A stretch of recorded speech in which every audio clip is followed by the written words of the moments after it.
நான் மட்டும் என் பக்தர்களுக்காக வேதங்களை மாற்றக்கூடாது, விதிகளை மீறக்கூடாது, விளக்கங்கள் கேட்கக்கூடாது. உங்களுக்கு ஒரு நீதி, எனக்கு ஒரு நீதி, அப்படித்தானே?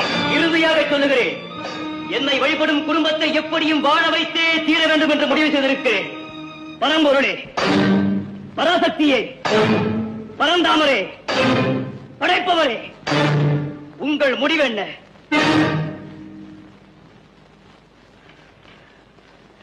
பொறுமையோடு பேசி வாங்க வேண்டியதை போராடி வாங்கும் நிலைக்கு என்னை ஆளாக்கி விடாதீர்கள். சொல்லுங்கள், சொல்லுங்கள், சொல்லுங்கள்.